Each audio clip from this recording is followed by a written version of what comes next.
지난주에 목요일에 제가 이제 수익으로 마무리했던 KCS부터 제가 좀 말씀을 드릴게요. KCS 같은 경우에는 제가 차트를 보면서 말씀을 드릴게요.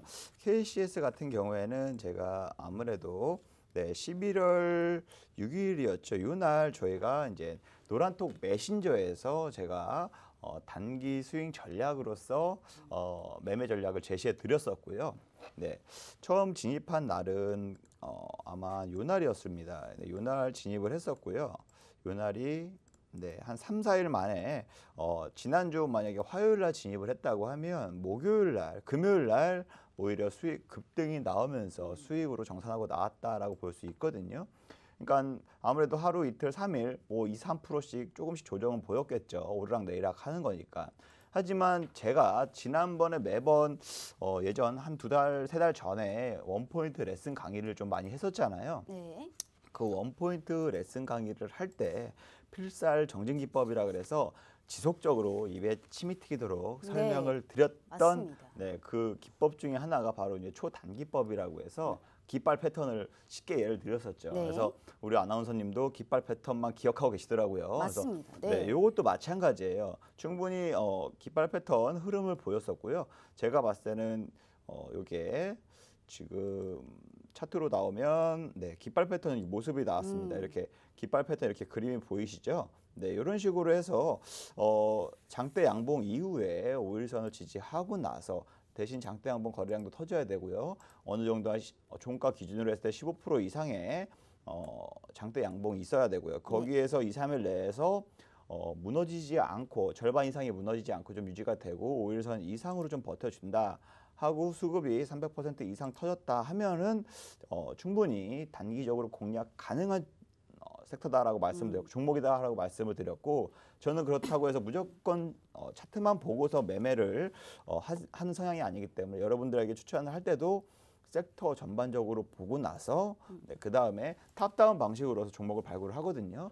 차트만 보고 나서 이렇게 바텀업 방식으로는 주로 보진 않는데 차트만 보고서 지금 선그리기 하고 나서 추천드리는 것보다 보다 좀 확률 높은 투자를 하려면 그나마 섹터를 먼저 분석을 하고 지금 이렇게 가상화폐 지금 비트코인이 굉장히 가격이 많이 올라가고 있고요. 그로 관련주로서도 엮일 수가 있고요. 그다음에 지금 현재 뭐 전자화폐에 대해서 많이 정부에서도 지금 논의 중에 있으니까 그 관련주로서 지금 최근 들어서 한 달 동안에 수급이 굉장히 많이 몰렸었고 주가 상승력도 굉장히 많이 높았었습니다. 그 점을 감안을 했을 때 그렇다고 해서 너무 또 많이 올라간 것을 욕심내서 뭐 신고가 갱신하겠다까지 뭐 50% 먹겠다까지 욕심내지는 않고요. 단순히 단기적으로 접근을 했으면 단기적으로 짧게라도 차익 실현하는 게 우선 목표이기 때문에 실질적으로 들어가자마자 2, 3일 만에 거의 수익 실현하고 나왔다라고 볼 수 있습니다. 실질적으로 봐서 10% 넘게 10% 넘게 수익 보시는 분들도 계시고요. 최적게 보신 분들이 거의 5, 6%요 부근이라고 보시면 됩니다.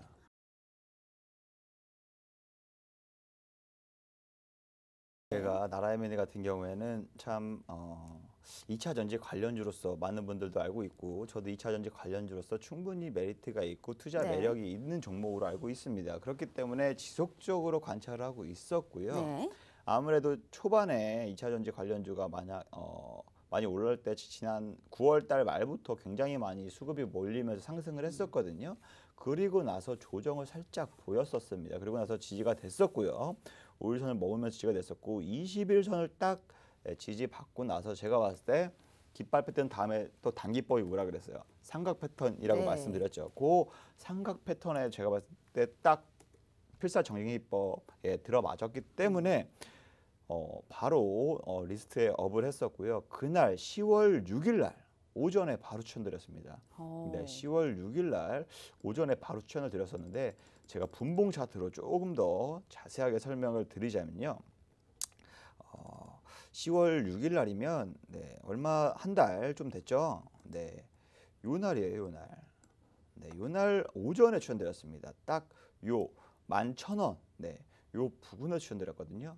길어야 11,000원, 1,500원, 1,600원 요 사이에 충분히 매수할 수 있게끔 요때 추천드렸지만 요때 추천드리고 나서 늦게 보신 분들 한 네. 5분 사이에 벌써 2, 3%가 떠버렸었거든요. 근데 막 이때 막 구간 왔을 때 11,600원, 11,700원 됐을 때 지금이라도 사실 분들은 사셔라. 충분히 더 갈 수 있다라고 말씀을 어. 드렸었고 아니나 다를까 그날 계속적으로 상승세를 보이면서 이 매수가 이내로 지지가 됐고 그 이상 떨어지지도 않았어요. 그러면서 이건 뭐 하루 더 봐도 되겠지라고 좀 여유를 갖고 기다리고 봤는데 그날 오후에 바로 급등을 하면서 네, 그날만 무려 한 20% 가까이 넘게 거의 상한가 부근까지만 올라갔었거든요. 음. 네, 그러면서 대부분의 저희 먼저 진입했던 분들 혹은 나중에 진입했던 분들 보시면 거의 한 15%에서 25% 사이까지 다 이게 수익을 챙길 수 있었다라고 보실 수가 어. 있어요. 그날 들어가서 그날 좀 공략했던 2차 전지 관련주 네. 네, 해서 그날 수급만 보고 좀 들어갔었고 음. 예, 필살 정진기법으로 해서 삼각 패턴으로만 들어간 건데 네. 오히려 바로 당일날 결과가 좋게 나왔다라고 음. 말씀드릴 수가 있어요.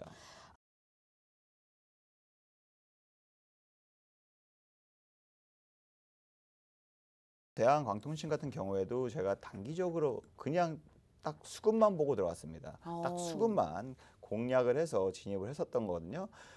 아무래도 대한광통신 같은 경우에도 정말 10월 한 2주 됐나요? 예, 10월 22일 요 기간이었거든요. 매도했던 게. 그러니까 진입했던 건 요 날 진입했다가 하루 만에 1박 2일 코스를 먹고 나왔던 네, 이러한 종목 중에 하나라 보시면 되고요.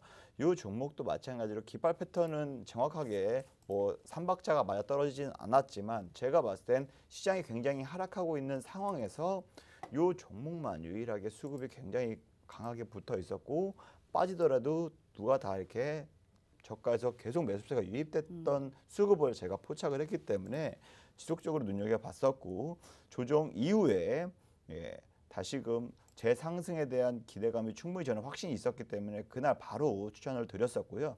요날 추천드리고 정말 요날 10%딱 먹고 깔끔하게 1박 2일로 아우. 10%딱 먹고 나왔습니다.